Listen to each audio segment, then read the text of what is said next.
expensive. I'm upside down. I counted it up one time. There was several mil. Businesses, vehicles, you name it. The one thing I kept out of their clutches was my GI Bill and my Social Security. But now among the three that I was officially married to, all three of them are taking turns saying, well, I get your Social Security when you croak. Oh, shit. I said, what do I care? I'll be dead. Pit. So you guys figure it out. If that's what you want to do in your waning years, I mean, there's cold fusion and world peace to figure out, and you're sniveling and barking over chump change Social Security when I croak? Okay, not a problem. I'll be giggling and laughing from the other side. You know what I mean? The need to transport natural resources. There's never any manifest destiny. I mean, they sold it to the public at the time as manifest destiny, but that was smoke and mirrors for the industrial complex. There wasn't a military complex at the time. But the robber barons started these towns as way stations for supplies for the building industry. And as far as it goes, putting the railroad through this area in particular was one of the most challenging that they had. And again, it was at that time that the monster we refer to as Wall Street came into the incarnation that still pesters us today. Same thing with Las Vegas. It was a railroad stop. Well, they got swallowed up into Burlington Northern, and that rat bastard, fascist piece of shit motherfucker, Philip Anschutz, Live Nation, Anschutz Entertainment Group. I think his family was in mining. Well, and you guys are fortunate, He's brilliant in leveraging whatever his beginning fortune was into the acquisition of all of these utilities. And they all started out as utilities. You thought Mountain Bell, when they broke up AT&T, and then he leveraged that into gaining control of Burlington Northern or Santa Fe or Union Pacific. What came with that was the right-of-way. And then he used the ownership or control of that right-of-way at the time that all the communications companies needed to establish and build the first fiber optic network. And then he gets rent from all the oil pipelines that pass along that. All oil pipelines go along railroad rights of way. Right? And there's nothing to say the guy ain't smart, so's Rupert Murdoch. Sure. Deport to both of them.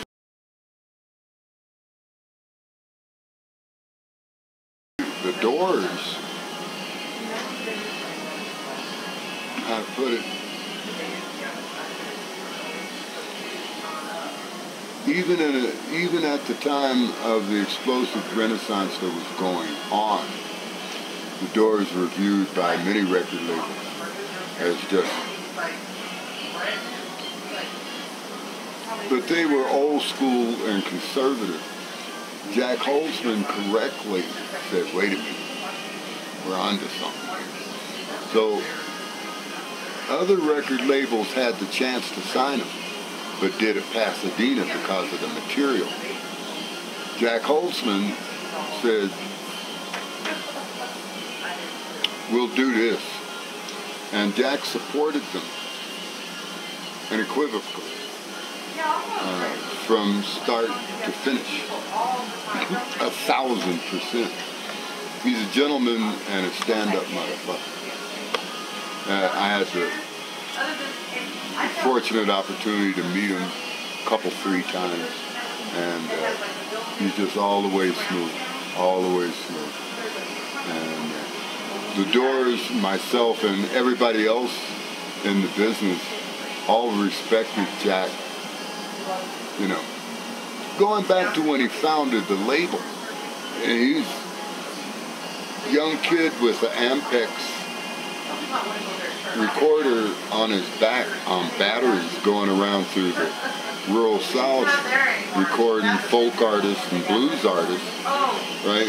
And didn't at that point give a fuck about shareholders or highfalutin snooty shit. He was just doing what needed to be done, anthropologically speaking or music-wise speaking, to record and catalog for posterity all these people, events, places, music that would ultimately at some point in time cease to exist on the planet. So Jack with Elektra started that alongside Vanguard was another member who did the same. ABC had a division called Blues Wave, but with the advent of rock and the dough that went with that, the explosive album sales, unprecedented, everybody and their brother went chasing for any act that they could sign. I mean, you know, Dave Van Vliet, Captain Beefheart. Frank Zappa signed him to Frank Sinatra's old label, Reprise. Figure that out. Right? So all the record companies were in a huge rush to sign anybody and everybody, but the Doors was too weird for everybody. But again, you know, like we said yesterday,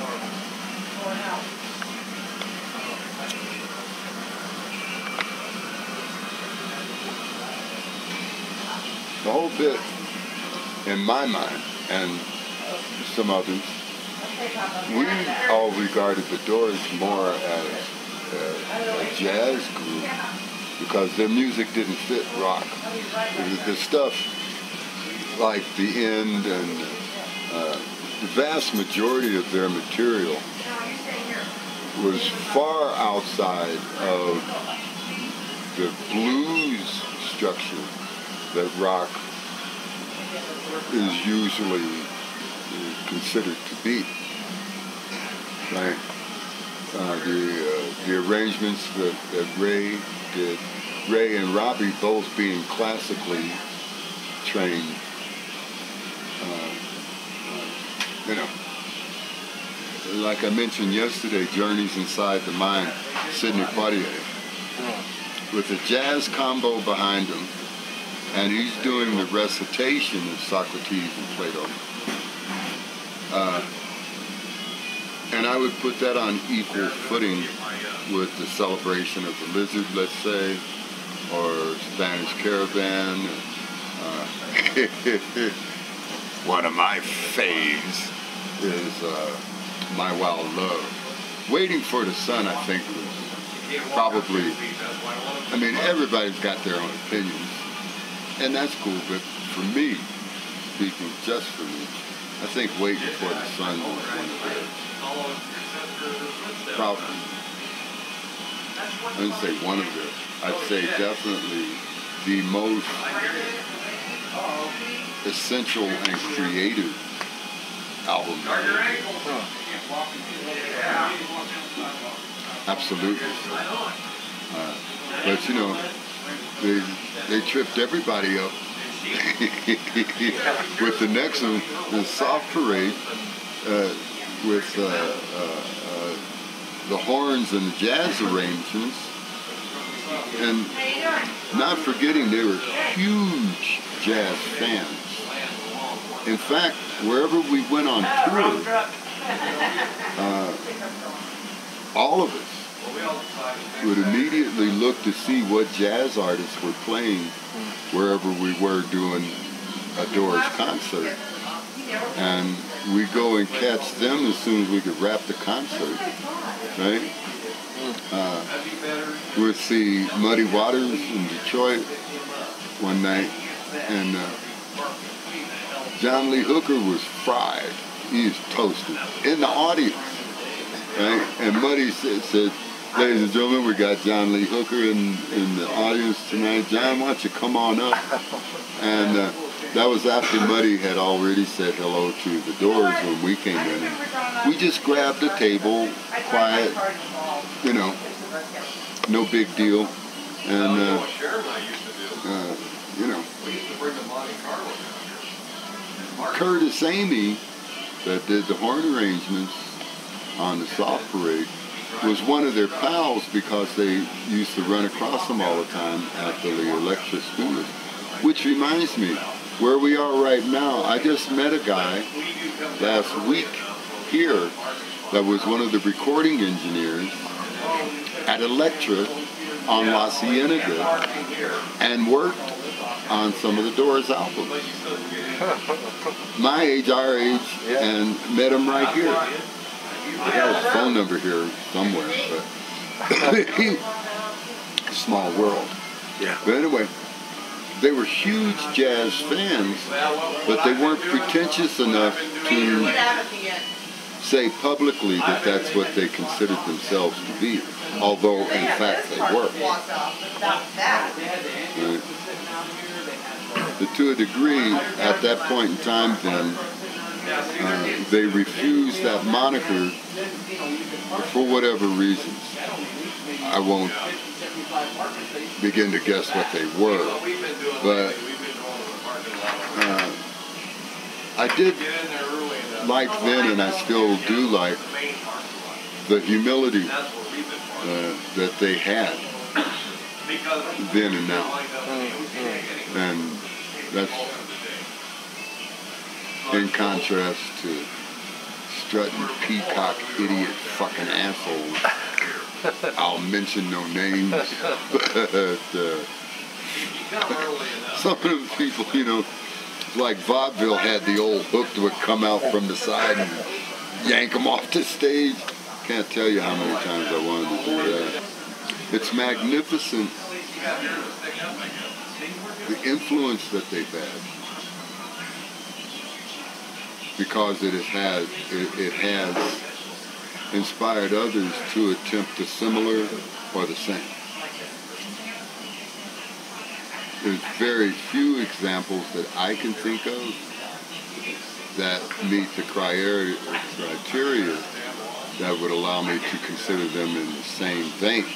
I would liken it to ancient alchemy, where you're trying to combine earth, wind, fire, and water, and come up with the Philosopher's Stone. It happened once, and I don't believe it could ever happen again. But that's a ridiculous statement for me to make, only because who can predict the future, and somebody or a group could certainly coalesce out of the nothingness. Right? That being said, though,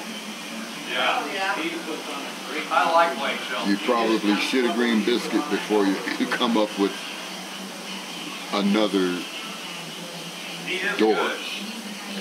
Others can be as creative in different ways and achieve the same artistic uniqueness, but finding a person that could compose those kind of lyrics and a trio of musicians that could create that sound, no es posible. But like I said, again, I make a comparison to Journeys Inside the Mind, which is incredible masterpiece. And who knows who dreamed that up? Some agent at William Morris said, Sidney, you're making too much money. Let's do a recording and get the tax benefit because it didn't sell. Right? And out of a tax dodge, possibly, comes an unimaginable masterpiece. So, who really knows? Nobody. Besides, I ain't no expert. The observations that Jim made in the poetry, which sometimes became expressed as one of the Doors' songs. Not forgetting that Robbie wrote Light My Fire, which is one of Jim's favorite songs. But Jim's level of genius and education and thirst for knowledge led him to read and avail himself of philosophical writings, history, so on, to a degree that anyone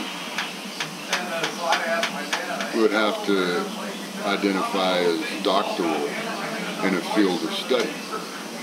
Comparing that to other contemporaries, if he had any, singer-songwriters of the same generation, who had not availed themselves of that same knowledge. Their observations, sometimes equally brilliant, but less frequently, would be comparing Stephen B. Hawking to a high school physics teacher. Now they talk about child prodigies and stuff. The dude was cursed with genius and it bedeviled him. I said to somebody the other night, an insufferable curse of a sentient being is understanding how things work. You can reach the opinion of futility in the blink of an eye. But at least if you know how things work and why they are, then you can attack the root causes. That's the optimism I got every day. I despise plans because it inspires you to scheme and use people to achieve the plan. If you have to interact with others at all. Short story, the short version. I get out of the Air Force, I'm partying like a madman, working as a heavy equipment mechanic at a Caterpillar dealership. My brother gave me a 1960 Chrysler Newport. Didn't have a radio, but it had a 413 single AFB, so I immediately began to hot rod, and I was partying so much, I didn't have enough dough to get gas to get to work by the middle of the week, and I got paid on Friday. So I went to go hawk my wife there in Crenshaw, Lamert Park. Little white kid, red hair, glasses, behind the counter, was the son-in-law of the owner. His name's Donnie Branker. Donnie said, "Why are you always hawking your watch?" I said, "Well, I party a lot and I got to get to work till payday." He said, "Well, instead of that," he says, "why don't you work for me on the weekends?" I said, "Doing what?" He said, "Just watch my back. I do concerts out in Antelope Valley." He says, I'll pop you a C-No tonight." I said, "You're on." He got better and bigger, partnered with Rich Linnell and Michael Dilbeck. Bill Tappan was in the mix. That was West Coast Concerts. Those guys were friends of Bill Siddons. They all came up in the same neighborhood. So in the course of staying with Donnie and his partners when they became West Coast Productions. We'd see Bill, and all of us hung out together, and Bill at that point all of a sudden was managing the Doors, and it was all part of the LA scene, concert scene, musician scene, and everybody knew each other in those days. So in the course of that, and or doing the concerts and shows that we did, everybody saw each other, knew each other, and it was a community. And so that's how it came about. So at a certain point, the Doors, who managed themselves,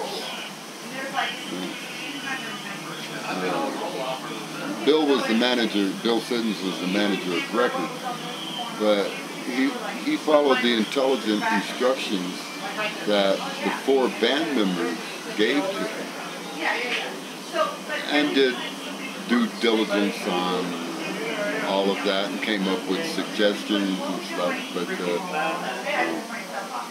in any case, when the rest of the Doors said, look, we have to do something to keep them safe, Bill said, well, you know, Tony's available. He just finished the Stones tour in Altamont. So let's check and see if Tony's available.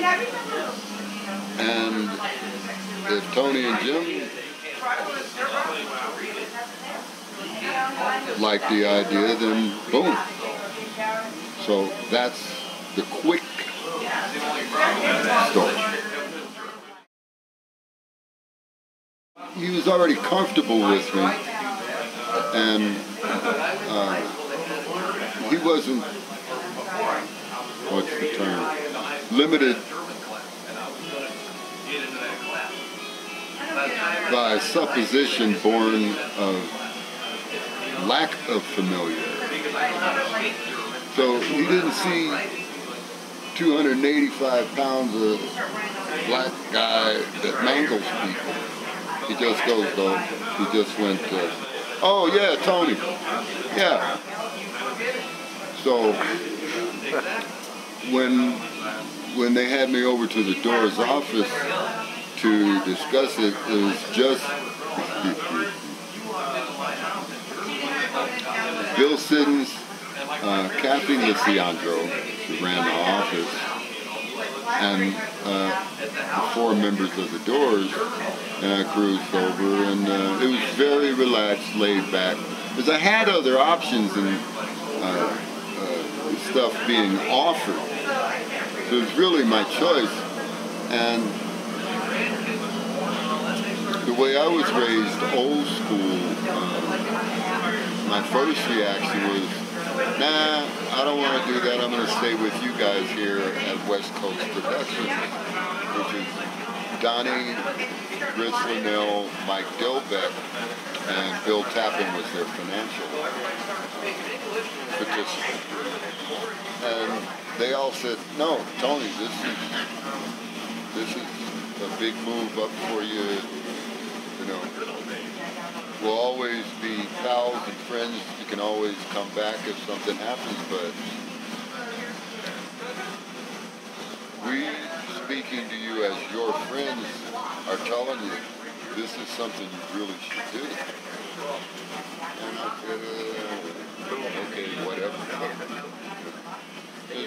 Those guys at West Coast Productions really took good care of me in terms of dough and being very selfless about what I brought to their operation.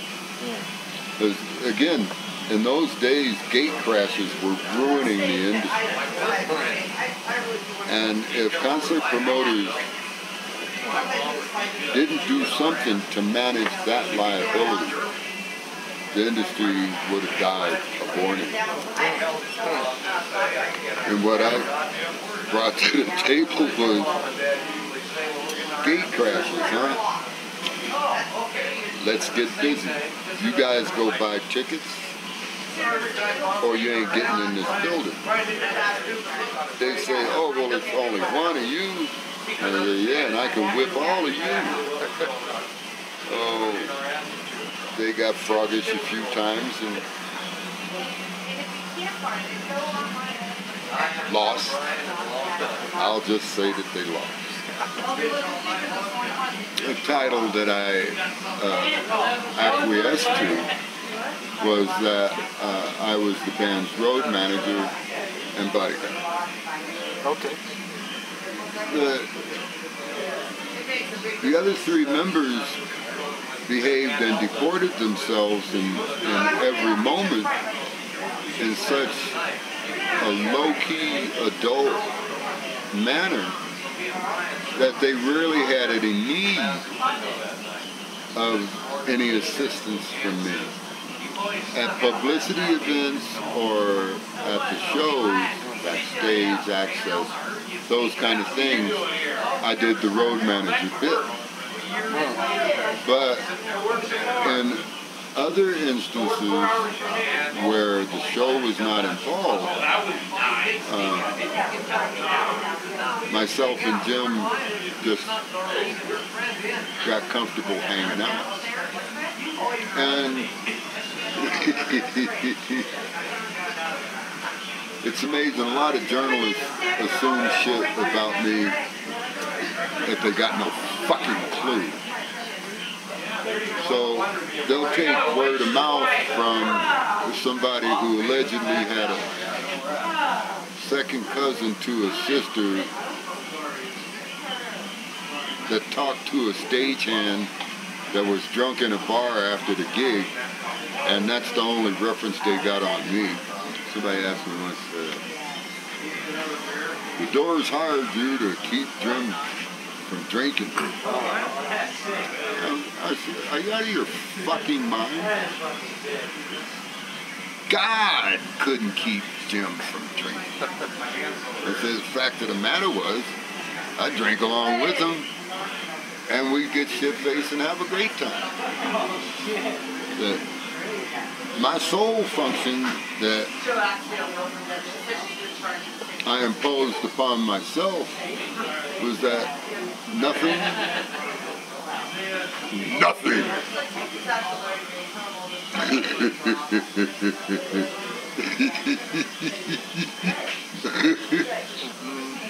not going to elaborate on that.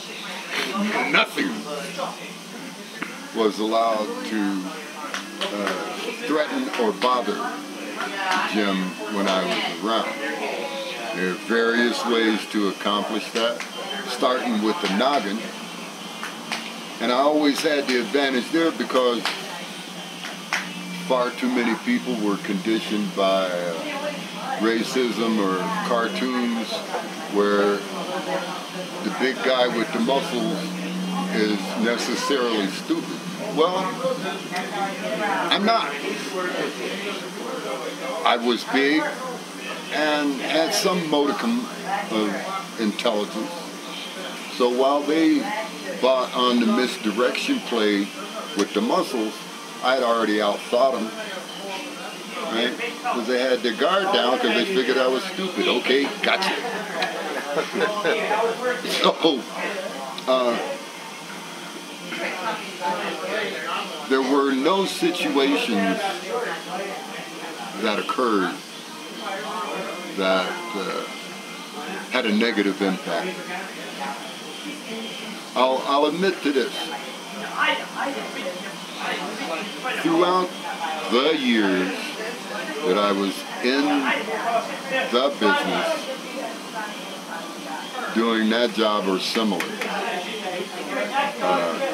no client, from the Stones to Waylon and Willie, Parliament Funkadelic, the Doors, you name it, nobody ever got popped or injured while I was there. Now, when they said they'd be fine and they didn't need me to tag along, other things happened. But I'm able to say that probably a lot of luck involved in that equation, but maybe there's that much involved that had to do with me being able to do what I was getting paid to do. It's funny how often aggressive assholes that couldn't fight their way out of a paper bag assume that my adherence to manners is an acquiescence to their authority. Which is probably the last thing they think about before I knock their ass out. But at least I was polite about it. Self-imposed rule that I did have in the old days. I'd insist whenever in a public place, I would insist that everybody present could hear me ask the offending party to leave me alone 3 times in a loud voice with the growl. Leave me alone. Right? That way, I knew when I cold cocked their ass and the cops showed up, I got witnesses that would say, yeah, we heard him 3 times he asked the guy to leave him alone. That's the beginning of a legal defense. Yeah, I never discussed his poetry with him. I just kind of picked up the vibe, for want of a more articulate term. For most poets, their written word is deeply personal. It's a reflection of their inner thoughts. To intrude on that can be rude. But instead, we begin a lot of conversations on an observation that he or I would make about whatever was in the news or some article that one of us had read. He read incessantly. And then, based on whatever that topic, a conversation would start. But he and I were of a similar political proclivity, in that we saw how the power brokers, the military-industrial complex, the alleged mainstream press, and so many other aspects of society were aligned together to control the masses, and the resultant push back from our side and the resultant reaction of the opposing side.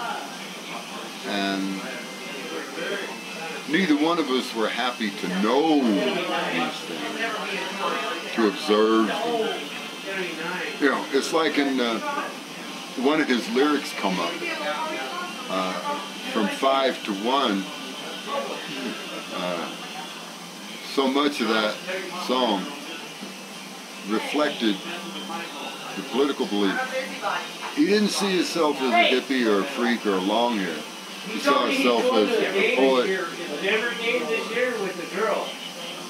who was making a transition to philosophy.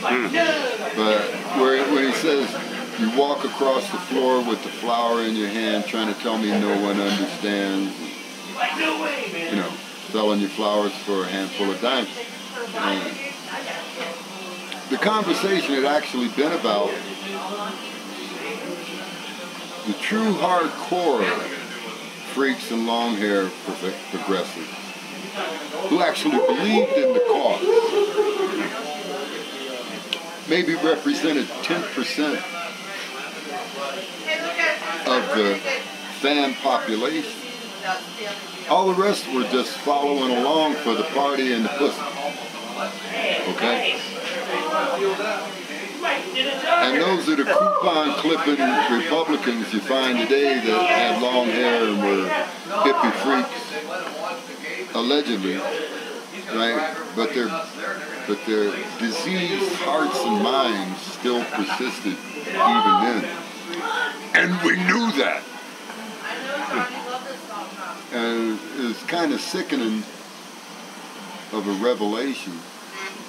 Not really revelation. Observation. No revelation. Extrapolate logic. Man, it shouts at you. That's not a discovery. You just read the sign on the wall, isn't it? Right?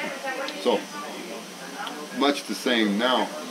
A lot of guys, if they think they're going to get laid being a progressive, chasing the gorgeous honeys at the Obama rallies, they'll claim they're supporting and go to the ballot box and check off Republican on the ticket and pull the lever. Gordon Lightfoot said, "If you could read my mind, I'd be kicking a lot of ass." The inexorable march of correct thinking does occur by osmosis.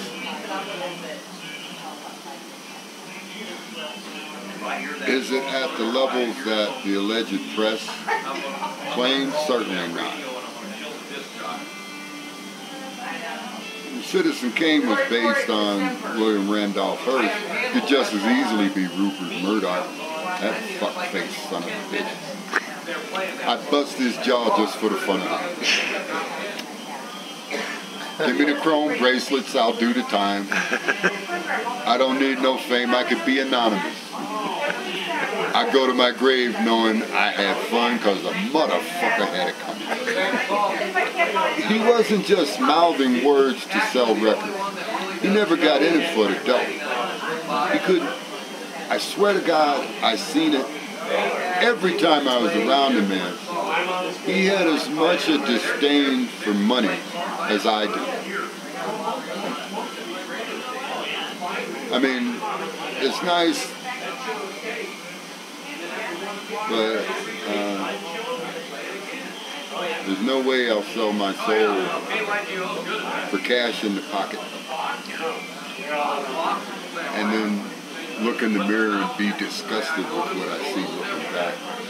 So, I mean, I've done a lot of wrong shit. Who don't? I'm human.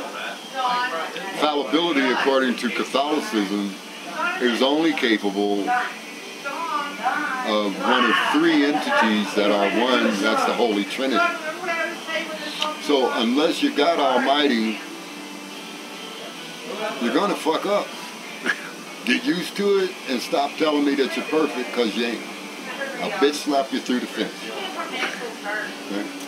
But yeah, Jim,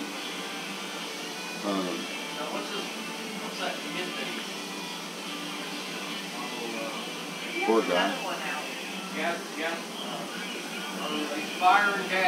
He was cursed with the knowledge of how things work and the futility. And, you know, we speak admirably of Gandhi, Voltaire, the noble aspirations that came out of the French Revolution, the Renaissance in Europe. We did observe that what we were going through at the time was a second worldwide Renaissance. And it'd be the same resistance to this one as there had been to the first. It's where the legend of the Illuminati came from. I think it was Galileo and Pope Gregory, all that, burned at the stake for scientific revelation. And you're persecuting scientists now that say we've been measuring the planet's getting hotter You got fucking Republican morons going, no, it's not. Hey, while you're going in there. So, he was constantly sad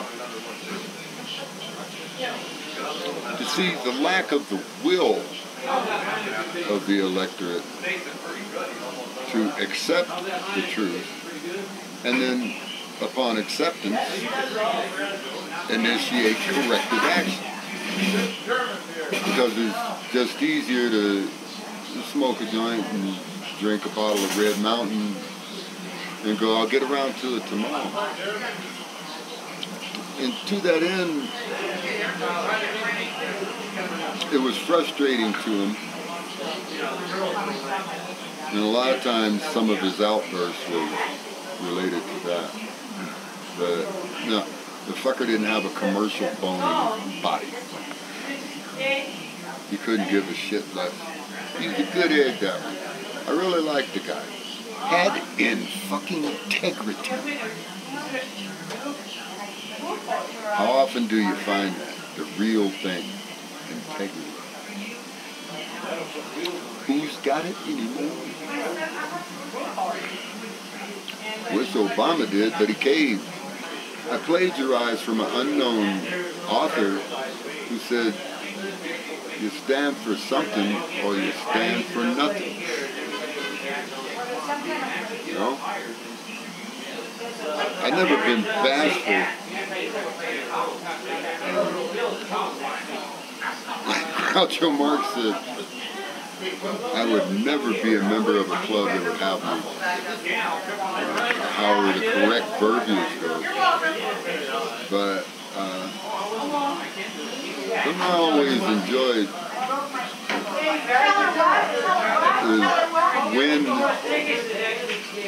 was when other folks was picking on someone else who had no defenses, and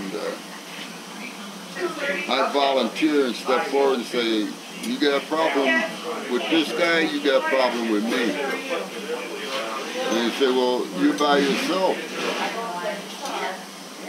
And you're pointing at it. It's a problematic philosophical position because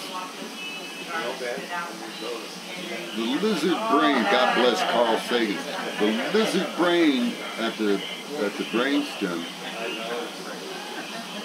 is guilty of most of the sinful rationalization that human beings find to be so narcotic. You take a wacko like Manson or other serial killers or sociopaths, and they write off the wrong that they're doing by a rational construction that opposes all the accepted standards of human behavior, but in their mind they think they're doing the right thing, or that it's of no consequence. They're people without conscience, right? So that's dicey balance, very dicey, difficult navigation. We watched it in the 60s, and they came up with the original, what was the economic meeting, group of 7. I think prior had been known as a group of 3 or something like that. And they have their global economic powwows and progressives show up and there's the demonstrations. Same shit, different year. It will not end unless and until the voting publics throughout the world retake control of their governments away from the paid lackeys.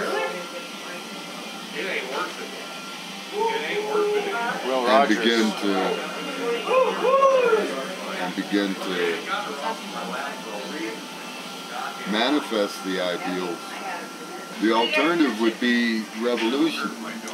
As I was saying, when the financial meltdown happened back in the 70s with the savings and loan collapse. Neil Bush, Silverado savings, right here in Colorado. And his daddy and family bailed him out, and he walked. And I was known to offer the toast then, as I certainly do now. Where's SDS and the weathermen when we need them?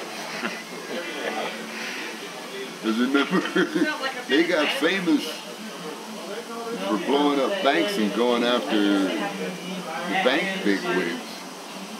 Turns out they were right. Who'd have thunk? These worldwide financial markets have fucked every human being on the planet out of every dime that they could steal. And then they get worldwide governments to bail them out of the money they already stole. And as a result, the governments, having given all that tax money away, got to cut programs for everybody on the bottom of the ladder. If that ain't a formula for anarchy and assassination, this stuff about Rupert Murdoch is nothing new. It had already been revealed here in the U.S. that the Republican Party was paying journalists to write op-ed articles supporting their viewpoint, let alone the alleged Associated Press news releases that were critical of what the president was trying to do and stuff. This goes back far beyond William Randolph Hearst. The history of the manipulation of the media dates back to the invention of the printing press. And again, the moneyed royalty as they existed then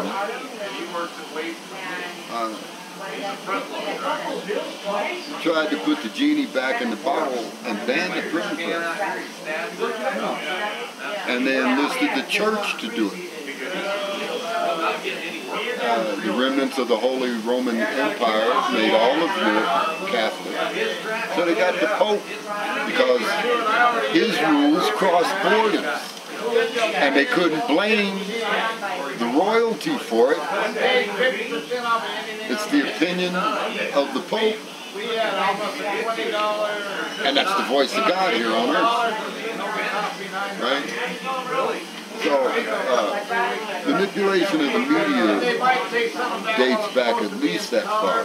Certainly further to the beginning of civilization, where if the king or the emperor couldn't do something, he'd have the high priest say, well, this is what the gods said. Hey, fuck the gods, fuck you. We're going to take this place down. And so they still had revolutions nevertheless. Droughts or earthquakes would change the flow of rivers. Food became short. People were starving. At which point they say, fuck the gods, fuck the king. I'm going to give me some heat. Right? Which brings us back to the here and now. Worldwide food prices. Just the prices. Never mind engineered crops. Then the food go around and a steak costs as much as an insurance premium on my car. 40 some odd bucks for a big honking steak. Kiss my black ass. What the fuck is that about? Because you're taking corn and making ethanol. Brazil, they take cut vegetation from whatever source and cook it up into ethanol. And their prices are low. And the voting public couldn't give a shit as long as they got their iPad. When I was taking poli-sci, we covered not so much media, but the construction of a political hierarchy that has what we referred to then in that field of study as a house organ. House organ being the speaking voice of the powers that be. If it's internal within a corporation, they call it public relations, whoever is their media spokesman. And every time I see them on the tube, I just want to reach through that TV and bitch slap them. Mealy mouth motherfucker. Answer the questions. But in the global sense, those who hold power use and always have used the media to form the malleable mind of the masses. In such case, such instance, you have people happily volunteer to dive off a cliff like lemmings. National Lampoon Radio Dinner. In the days of conscripted military,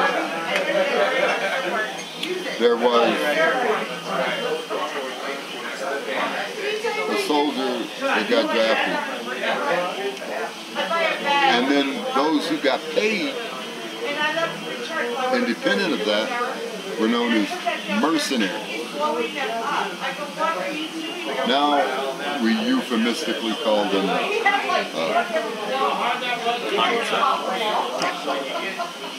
crock of shit. I enlisted at a time during the draft. I was still too young. I'd already been in college. I started college when I first got out of high school. LA Trade Tech. That didn't work out, but I was still 17. Moved to Pennsylvania. Was going to go to school there, but wound up enlisting in the Air Force before I turned 18 in January. I enlisted in the Air Force because that way I don't get drafted. I can pick my job because I scored really high on the test in all 4 categories. So I could pick my job. That job in my mind would be something I could use as a trade when I got out. So I'd have a trade to fall back on if my college degree turned out to be unmarketable at the time. So I'm studying political science, but I'm already a trained heavy equipment diesel mechanic. Right? And full veteran benefits. So patriotism had nothing to do with that. Fuck John Wayne. Racist cocksucking dog. He can kiss my black ass. I'll dig his ass up and kick it for the fun of it. Right? Racist piece of shit. Scatter his bones and throw him in coyotes. But it was quid pro quo. Pure and simple. Right?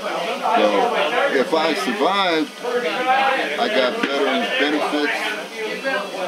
They are coming in handy now. And I got a trade that I learned in the process, but the comedy of the timing of history. History has no favorites. It'll fuck you any way it can. Right after I enlisted, while I was 17, but they couldn't take me until the following April. Right? So I got all that done at about the same time that the South Vietnamese premier Nguyen Cao Ky, or I forget his name, got assassinated late '64. Diem. Yeah.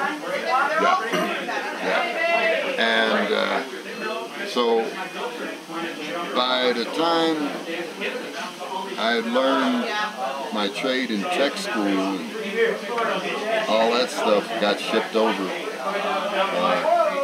it was starting to get pretty wacky. And I took appropriate steps to stay alive.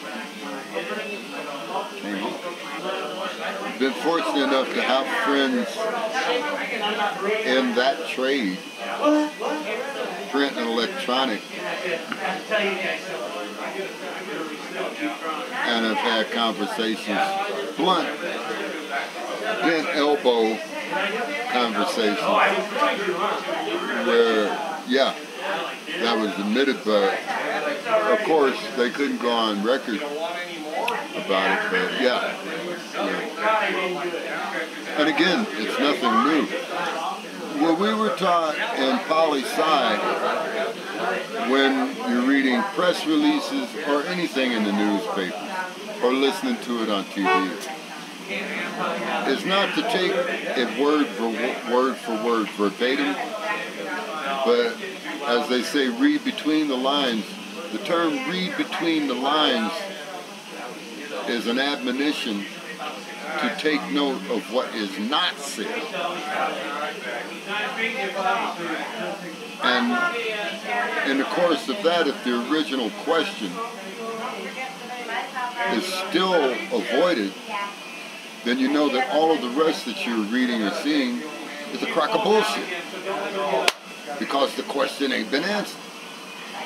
We had a great poli-sci professor, and it was amazing. West LA Junior College was brand new, had never existed before we showed up for that inaugural class. And I was still a very angry and very large, be it that there was fresh back.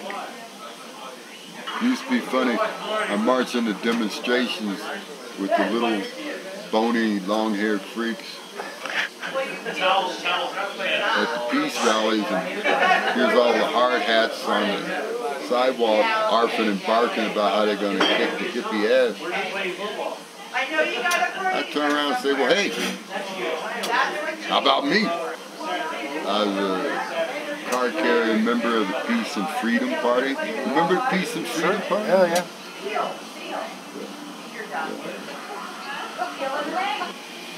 Which is to say, people of like minds only speak to each other.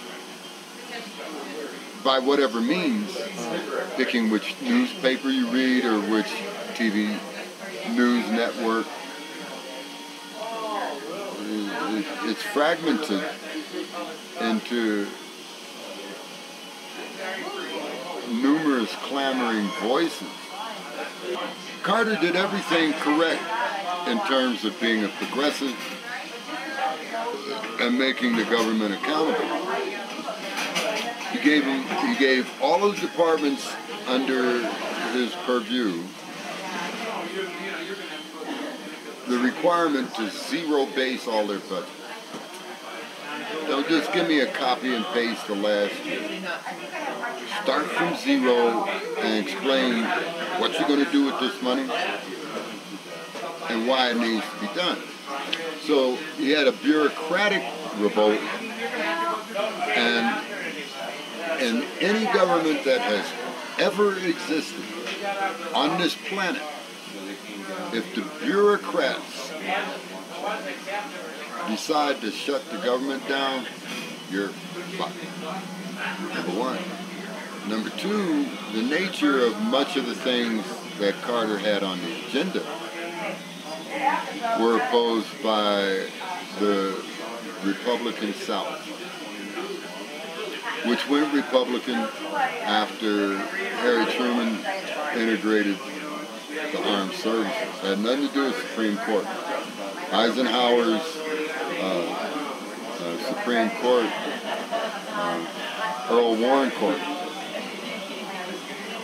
Dwight David Eisenhower was responsible for that Supreme Court. A Republican. Right? Tea Party would have assassinated Eisenhower. The South went Republican. The Nixon strategy was only a crystallization by the time he got elected of what already existed. The only time I regret not being filthy rich, if I could raise a scratch, I'd run for elective office just to fuck with it. 'Cause I would rat every thieving bastard out in the blink of an eye. For starters, misappropriated term of going into public service. I'm leaving the private sector to help the people of my state by representing them in a career in public service. Kiss my black ass, motherfucker. You're lying through your teeth. Some business buddies of yours are going to give you more money to become a representative, legislator, whatever, to continue fucking the public so that they can line their pocket. Don't give me none of this shit about public service. You're lying through your teeth. Shut up. Why are you even in my presence? I was at a motorcycle rights meeting here in Denver at a point in time when I was a serious scooter tramp and rode all the time. And it was election time. Here comes some guy to our monthly meeting to ask for our endorsement and support. So I'm neutral, I'm keeping my mouth shut. But a guy gets up there and he's spouting off about all the stuff that he's going to do. So I raise my hand, I go, excuse me, the vast majority of what you say you're going to do is outside of the definition of the office that you're running for. So how can you say that you're going to do these things? So he looks at the president of the organization and goes, get me out of here. His exact words. Excuse me for understanding how the political process works. I understand the Constitution and the structure of government. Chief executive carries out the laws passed by the legislative branch. It is the responsibility of the funding branch, aka Congress, to fund the law that the president is charged with carrying out. What about this equation don't you understand? I forget who it was that asked the question in an open hearing. He says, who defines what's American? Famously, Dan Rather quoted it in a press conference one time during the Nixon administration, because he used to go round and round. It was like Rather laced up the boxing gloves when he walked in the room. He used to like the guy. Curious, a lot of great journalists came out of Texas and the South. Bill Moyers, Mississippi. Bob Schieffer is a Texan. Dan Rather. But again, to return to the question, Goebbels' approach to what was German at the rise of the Nazis was put in the same context. This is unfaithful to the fatherland. All that bullshit. And, I say the same, we say the same now. The electorate, it wouldn't be very pretty. the citizens of voting age of these United States I wear a two-piece, but are the final arbiters of what is American and what is not. And even that is filtered through the crystal lens of the fucking Constitution. So, if it's in the Constitution and Bill of Rights, it's America. And if it ain't, it ain't. Many of us at that time were more akin philosophically to beatniks as opposed to hippies.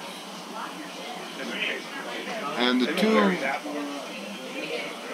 distinctions carried on together in a parallel manner for a number of years until time took its toll on the beats. But both Jim and I were great admirers. And that's too tame a phrase of the beatniks. For their approach to everything. Apart from beatniks voted their conscience, that much was known, but they were of such few numbers that their votes could not have the beneficial effect that their philosophies promulgated. But as far as what's the term? As far as remaining true to their philosophy and conducting themselves somewhat more responsible, they surpassed the hippies in the effectiveness of their small numbers. Whereas the hippies were effective more in numbers and uncommitted followers. But often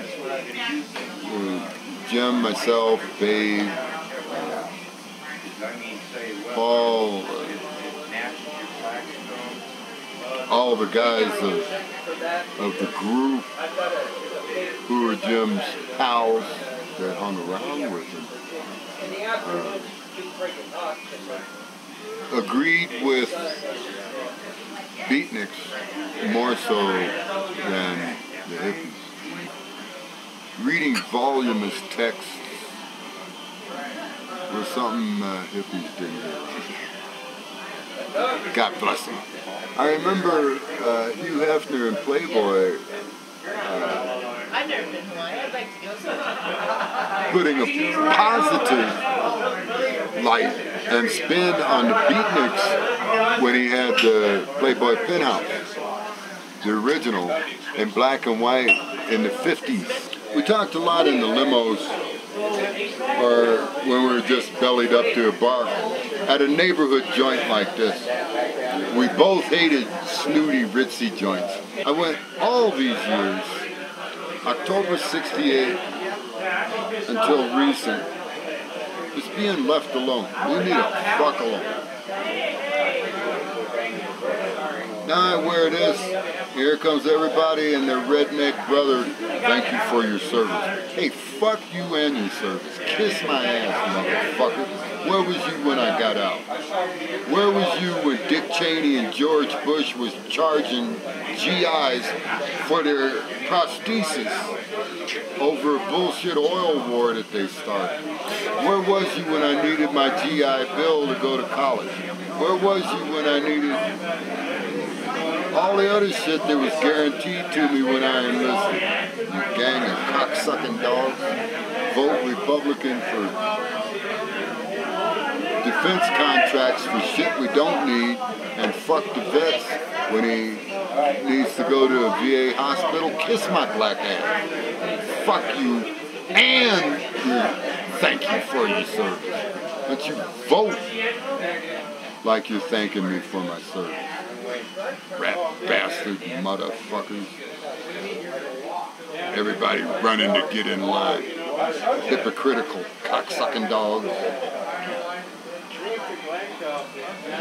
And do not edit a word. Leon was such a purely good human being, good guy. Right? I mean, we all loved him for that purity and his devotion. Not to an extreme point that he was a suffocating sycophant. He was a fan, a supporter, extremely good at his job, and we all just dug the fuck. You know? He's a good guy. You know?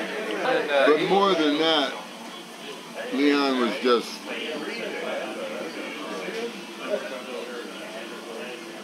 the kind of person that by his presence emanated good vibes. Palpable, identifiable, actionable, as they like to say. Actionable. Every time somebody uses that term, I want to smack them in the mouth. Speak English, motherfucker. There were others, you know, I never see it in the press or any of the books and stuff. The Doors were great friends with the James Gang. That's how Joe Walsh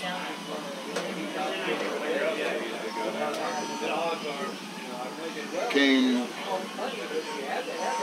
to be known to me, and I almost went to work for him when he did Barnstorm. The Airplane and the Doors were great friends. The Doors as a band and as individuals had a lot of other bands that were great friends of theirs, right? And, you know, the notion that they were cloistered or shunned by their contemporaries is grossly inaccurate. Grossly so. In fact, me and Jim, after we got back from a gig one time, we rented a car, got a couple of honeys, and drove up US 1 to San Francisco just to go say hi to the dead.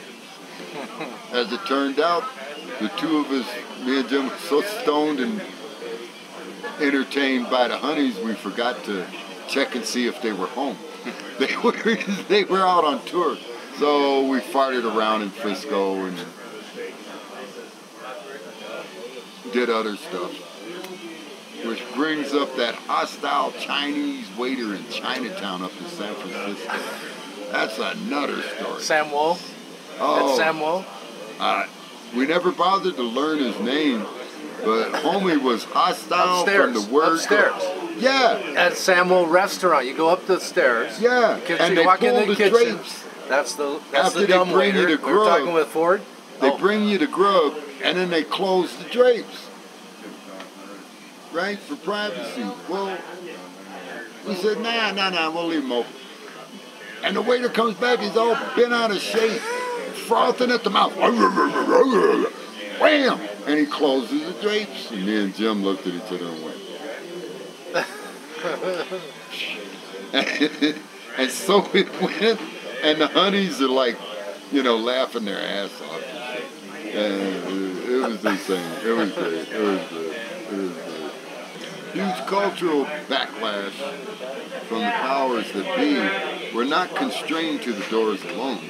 It applied to any and all. And many of them, privately if not publicly, supported the Doors for First Amendment grounds, freedom of expression, and political grounds, so on and so forth. So a lot of that did not come out, but that friendship and support was there. John Sebastian was one of their pals. Sat in sometimes with no credit on some of their albums on Harp. There's the licensing exclusive recording contract stuff that existed then. So they couldn't appear for credit because of the record labels sniveling and whining over the contractual shit. Well, that was my real first time in Denver. We finished the gig the night before. Jim had said on the way from LA that he wanted to stay over and visit with this person. None of my business who it was. I said, no problem. Peace cake.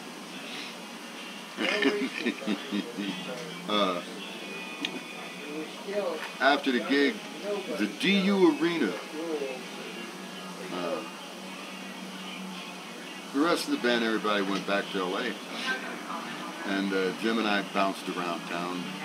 And he got a hold of her. I think he called her from the hotel, I'm not sure. But it was out by the airport, the neighborhood we drove through today, Park Hill. There's a older Victorian house, just fucking beautiful. The yard and the brick structure and everything from back in the 1800s and early 1900s. Big house. So we had a rental car, and we found the place, drove over. So it says, you want me to go in with you? He says, nah, I'll be all right. So, in my abstract professional opinion, I case the neighborhood, I look at the joint, yada, yada, yada. I go, yeah, he's probably right. So he, by himself, just bops up to the door and rings the doorbell. And she answered the door. And I wasn't really paying attention other to see that it was a woman that looked like she might be sane. And all that seemed cordial, and he stepped in. So he turned around and gave me the high sign. And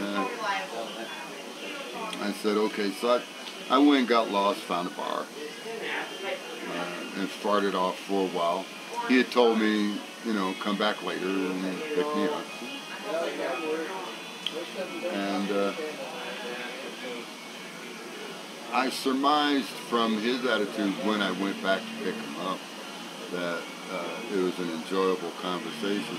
It wasn't a sexual thing. It was purely esoteric poetry kind of bit. And he was very comfortable with doing that. It was all a result of a letter she had written to the Doors office that Danny Sugarman, who used to answer the mail, that's what he did. Right? Take that desk over there, answer the mail. You won't go to high school. You're always here. So answer the mail. So Sugarman opened it, read it, said, and put it on Jim's desk. Jim read it and he went, okay. And that's how all that happened. So he did that not a lot, but he was always open to it. If people contacted him or corresponded with him within the context of the structure, esoteric value, whatever you want to call it, of poetry, and their initial message to him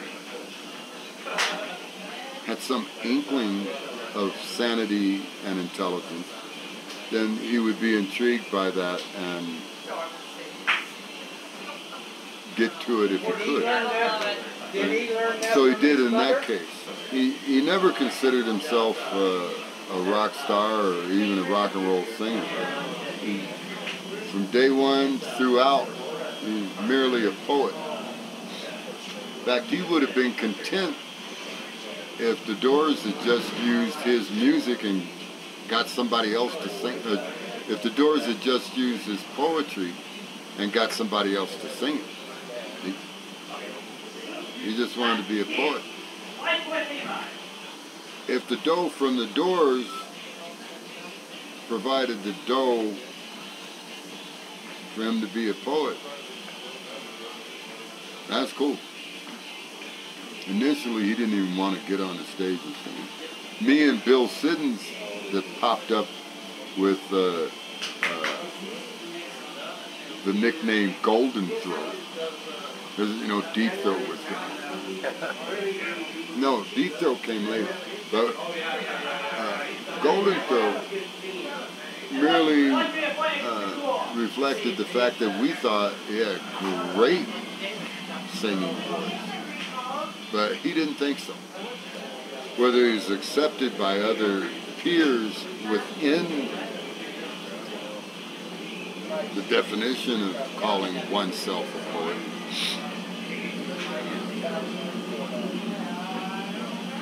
But that's all he ever aspired to, vocally. I mean, he waxed philosophically, we all did. In those days, you just call it political discussion or philosophical discussion, where everybody's debating the fate of the world and what's going on. It's what philosophers do. Poets do it more eloquently.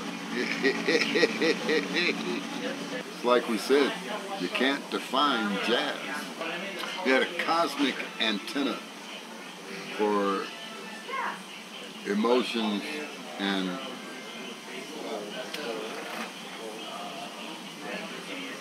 the vibe of things, a horribly inarticulate term, the vibe of things, for the fabric of sentiment. He was extremely sensitive to it, and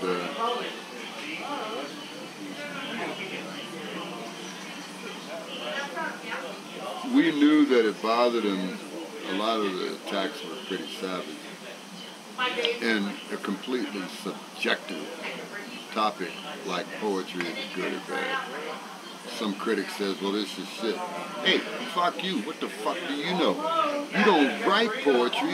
You just write reviews on it. It's like you telling me that a movie that I think is a masterpiece is a piece of shit. Well, fuck you. I paid the money to go see it, so that supports the people that made it, not you and your bullshit review. Kiss my ass. So the same thing. Like we said about the Matai affair. You can't find a review on it. The Village Voice, LA Free Press, the Screw Magazine, the Counterculture Press, you cannot find a review on that movie. So, who's bullshitting who? You tell me. When those guys were intellectualizing about all of that, I pretty much kept to myself and kept my trap shut. It wasn't my job to interject myself into that. I was just along for the ride and making sure nobody got hassled. Did I have opinions? Yeah. I discussed them with Jim because I knew him well enough to be comfortable doing so. But when he was having these conversations with others of his pals who weren't similarly defined as I was, as having conflicting loyalties, possibly, I refrained from comment unless they got into a heated discussion that could cause a problem, wherein I interject and tell them, I don't care whether you agree with them or not, but you're not causing a problem here that I'm going to have to clean up. It happens. I'll leave it at that. Because if their heated intellectual discussion led to others joining the discussion and it heats up further, I'm going to have to start hurting people. That creates an altercation that nevertheless will be attributable to Jim, and and I can't allow that to happen. So, we'll need to change subjects, fellas. Jimmy was comfortable enough to know that when I did that,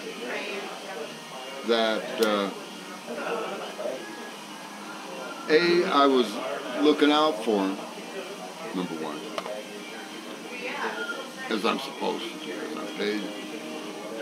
And number two, that I knew how to accomplish it without offending his friends. Because I'd always make sure that they understood that to continue down that road could cause Jim more problems. So I'm asking you, if you're one of Jim's friends, please don't do this, right? Because then I might have to get involved. So if you're his friend and you're going to sit here and we're all going to drink, keep the rubes out of it. I never forgot who I was or what my purpose was. There's ascending levels of constructive intervention. Perfect. Sound like I'm in That's a perfect. public relations. Yeah, there you go. Fine. Construction. Did I say that? January 17th. Felt for him. Yeah. That's when Jack Holtzman had us over to his brownstone home. And God, was that nice. That was nice. And, you know, it was just high class all the way. High class. All the way. All the way. And, Jim enjoyed himself. Animated in his happiness and the state of his relaxation. And all that. It was just perfect. He had the weight of suspecting J. Edgar Hoover and Nixon and everybody else coming after him on the dinner key bullshit. But at that time, it wasn't close enough that the dread had permeated his consciousness. So he was still able to enjoy himself. And we did. We cruised by Andy Warhol's, and we spent most of our time trolling for honeys and drinking and doing blow at Max's Kansas City. What a perfect joint that was. Legendary, perfect joint. And just enjoying New York and bopping around. The Doors as a group liked New York. And much of their success came from the Eastern Seaboard, principally New York and that area, in the acceptance of their music. The West Coast culture among counterculture record buyers on the West Coast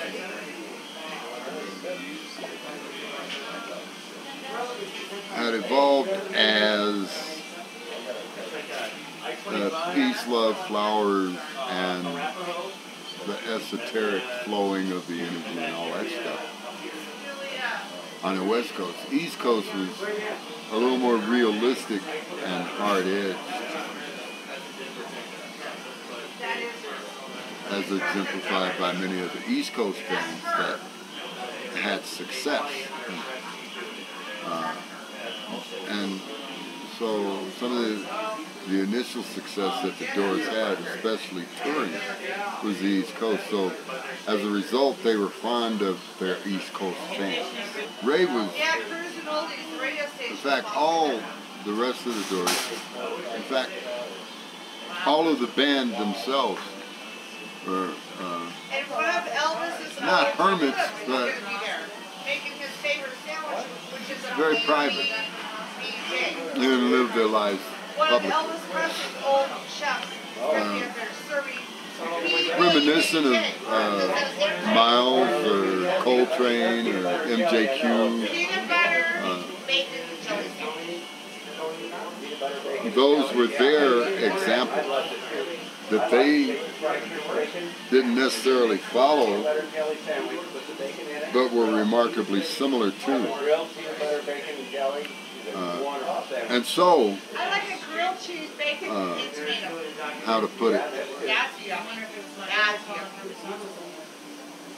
Jim was probably the most public of them. Ray Oh, I do. I used to make it when I was a kid.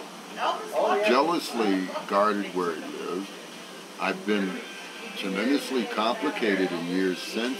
I talked to Cherise, Complicated. Sandy came down on Give me another beer. when And I've been immensely complimented in subsequent years that Ray invited me over to his old house that he had in Beverly Hills that what? after I had been here 10, 15 years later. Just to plop down and chew the fat. But you never We trade hellos, how are yous, you know. But make no mistake, Ray Manzarek, every bit as intelligent and brilliant as Jim. I went and saw him last night. It's a beautiful facility. And John and Robbie equally so. I mean, every one of these guys was like a superior intelligence. I ain't gotta say it if I don't fucking feel like it. That's the truth, straight from the shoulder.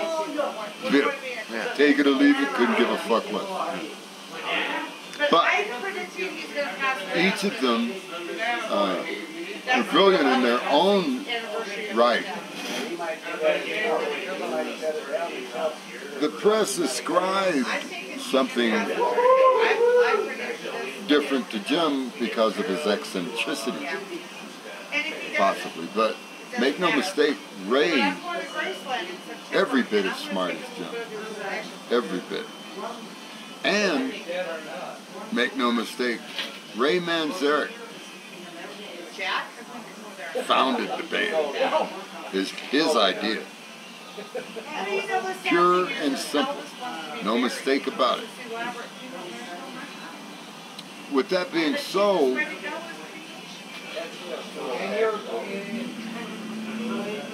Ray, by his input into the collective decisions that they made in managing themselves,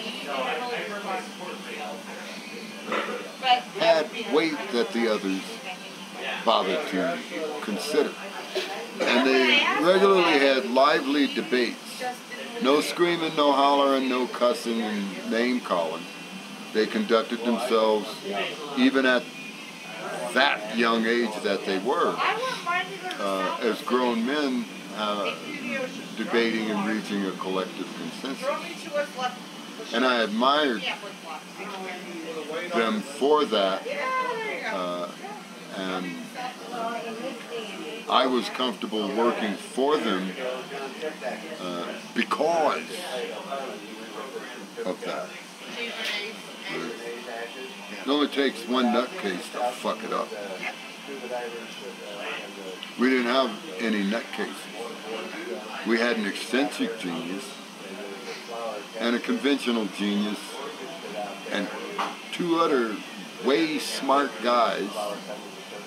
And so I fortunately was never put in a situation where I had to take one side versus the other. I'm here at the collective pleasure of the four of you, and whatever works for the four of you is what I'm going to do. Not that they ever ask my opinion. Not my business. You got a manager. So, all of those things were not discussed. It just permeated the atmosphere and made itself self-evident. Of course, they had conflict. John was pragmatic in the continuation of the business of the doors and what was good for business. Which isn't to say, money hungry or anything like that. But John was more grounded. Like I said, they'd have discussions, and John would make his voice known. Did he get aggravated with various stuff? Yeah. And occasionally Jim would play practical jokes based on that. Jim's sense of humor. That's their business, not mine. Without a super manager or super agent, I mean, it isn't like they had all the best brains of William Morris Agency or Rogers and Cowan Public Relations. They intelligently managed themselves. But remember, Jim's dad was a Navy Admiral. There's juice that goes with that, apart from being the rebellious son. Robbie's dad was the head cheese at the Rand Corporation that was the author of the Pentagon Papers that got leaked to the New York Times. Ray's pop, I think, was a major dough financial stock guy, if I remember correctly, and this is straight recollection, in Chicago.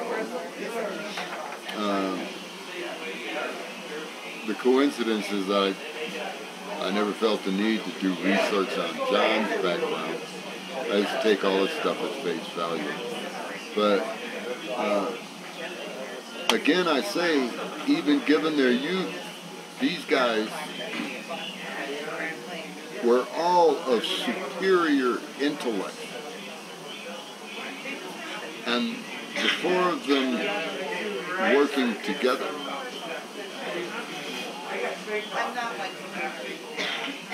is a triumph of collective consideration of what works and what doesn't. And they remain true to themselves from the beginning in that they wouldn't change their lyrics, they wouldn't license their lyrics, they would not sell out. And I admired the guts it took to do that. So, yeah, I found a comfortable place to dwell professionally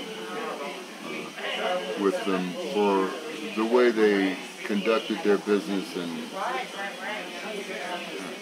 all of that. I was very comfortable. I was sad to see it pass.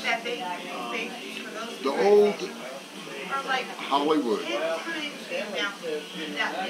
community dissolved during my rock and roll years. At one time, the old film and movie folks, the grunts, the screenwriters, the grips, everybody was part of the community. Everybody knew each other. And after the blacklisting with McCarthy, they welcomed a lot of us. And many of us got to know each other. So I used to drink at Barney's Beanery. Michael Sarrazin, the cartoonist at Peterson Publishing Company that did cartoons and Hot Rod and Carcraft and all those, they were right up the street. the stories we'd all trade, and you know, it was really great. It wasn't pure bohemian.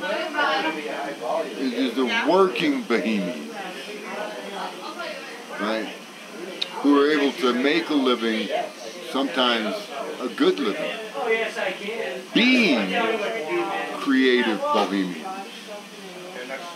And I treasured that much more than hanging out with this star or that star, whatever. This explains how and why me and Jimmy and the rest of our group of associates of pals used to spend so much time at the garden variety Hollywood hangouts, right? Because all of those places was where the grunts went to drink, not to flash paparazzi the places to be seen. We never once went to the pump room. What's the name of that fucking restaurant at the Beverly Hills Hotel? I think I was there 3 or 4 times, and only because I had to, because it was work. But no, nobody ever went to those joints, you know? Barney's Beanery was neutral ground. So the reporters didn't follow us there. They were there at the end of the bar, falling off the stool, stinking drunk like we were. Right? So nobody ratted each other off on Barney's stuff. Right? I cold-cocked an idiot at Barney's. Fucker was bigger than me. And I fucking flattened him. Party, party, fun, fun, fun. Bigger than me. I don't have to hold back. And as always, I included the 3 times, please leave me alone. So I had plenty of witnesses. So dimwit fuckrod follows me out to the parking lot. I get up and leave my drink. My old lady works there. So I had to go and have So gorgeous, hurt your eyeball. to make sure. Katie Carter. I swear to God. Another story. But I got up and left because Katie worked there, and this guy was giving me grief. So I get up, I'm trying to leave. The schmuck follows me out to the parking lot. So I told him the last time, I said, leave me alone. Which he failed to do. So Sunday go to meet him right hand, he was out before he hit the ground. I tagged him in the jaw, and the split second I tagged him, he's out. Well, he landed on his head, so now he's bleeding. Parking lot attendant who knew me always took care of him. Says, "Oh, Tony, get out of here, get out of here. Irwin will call the cops." So I get my car split. Those days, no cell phone. So I zoom up the street to another bar called The Lawyer, Mob Lawyer. I mean,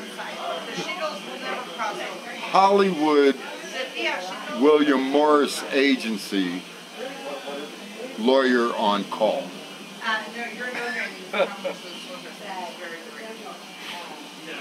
And let him know what happened. He said, okay, let me know. So after I split, the parking lot attendant goes inside and tells Irwin, there's a guy in the parking lot. He fell down and he's bleeding from the head. So Irwin comes out Russian Jew. Irwin. Tough motherfucker. I didn't fuck with him. He kicked me and Jim out. Kicked us out.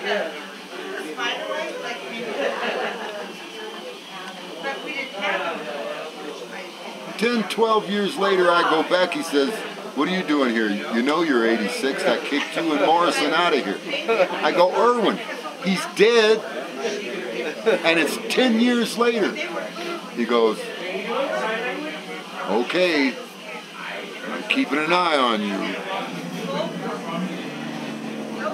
Big, like a Russian bear, Russian Jew. And he didn't give a shit how big or bad I was. He's running his joint. I got no problem with that. But anyway, the parking lot dude goes inside and tells Irwin. Irwin gets a glass of water. Goes outside. Pours it on the guy. He don't move. He goes, "Okay."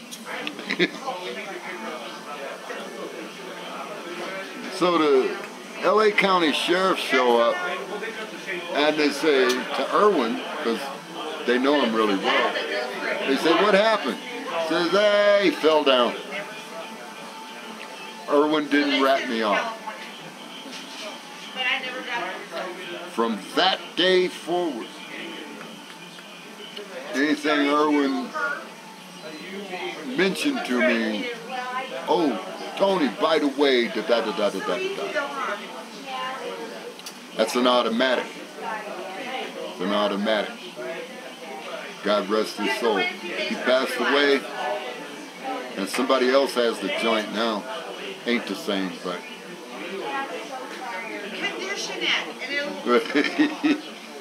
We got kicked out of Barney's Beanery the same night that Bill Cosby kicked us out of his joint.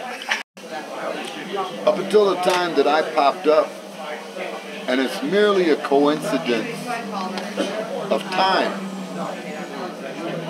not innovation. The ancient philosophical question is that if Einstein had not come up with E equals MC squared, would somebody else? Of course. Logical extrapolation means that somebody will figure it out sooner or later. Witness Nikola Tesla, the neglected genius. Lunatic and crazy Croatian. But that guy dreamed up, he came up with radio before it was television, telephone, alternating current. But anyway, so it was a coincidence of time that I popped up when the need existed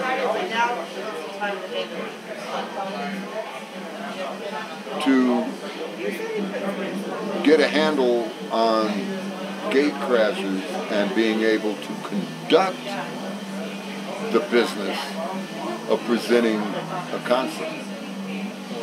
Prior to my arrival, the approach to security was the free clinic kids that weighed maybe 90 pounds going, please don't crash the gate. Or this person here has a ticket for that seat. Would you please mind letting them sit in it? Whereupon the gate crasher would go, fuck you, get down. Me and my guys would say the same thing, but we were disinterested gorillas, 300 pounds on average, and we say to them, they got a ticket for the seat. don't you think you want to move? Because they're going to sit in that seat.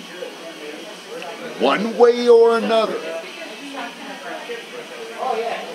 Initially, there were those who said, fuck you, and we'd grab them by the head and squeeze till they got a headache, lift them up, and then we'd ask his old lady, we got to do you too, or you want to go with them?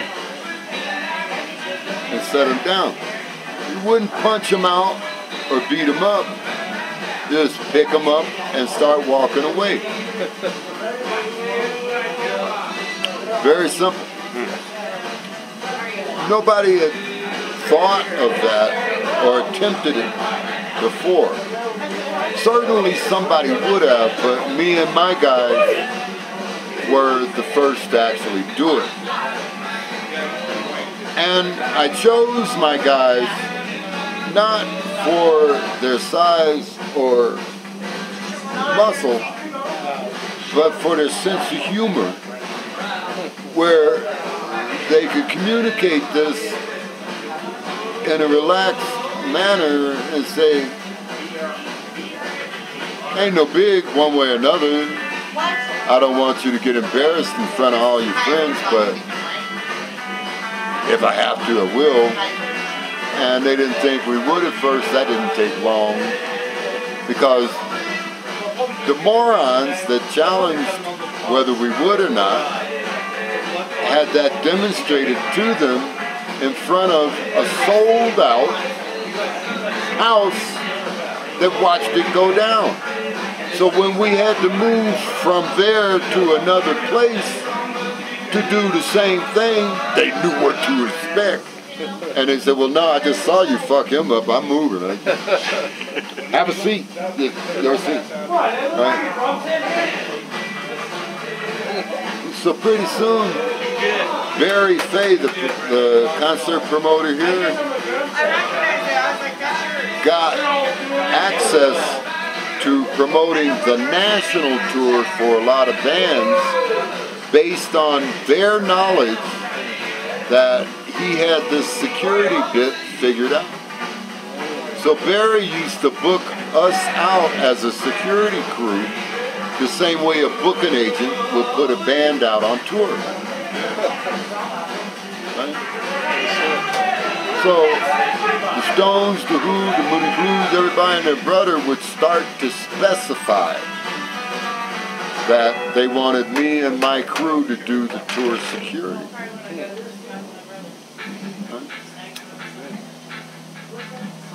It was a coincidental outgrowth of the time. I don't believe it's because of some brilliant epiphany lightning bolt that shot down on me out of a cloud from God. Fuck that. I happened to be at the nexus of need. Whoever exists close to the nexus of need gets the credit for the coincidence of it. If anybody's asking, as the Fay line security crew. And, you know, no big deal. We all had day jobs and other priorities, and this was a sideline, something to do. For all the rest of the guys, for me it was a full-time gig. 1970 through 75, 76, and then I got fed up and walked away from the business. Never looked back. But the guys that I had hired were completely capable of continuing what we had devised as our method of operation. And so it continued as such because that was the culture we had developed.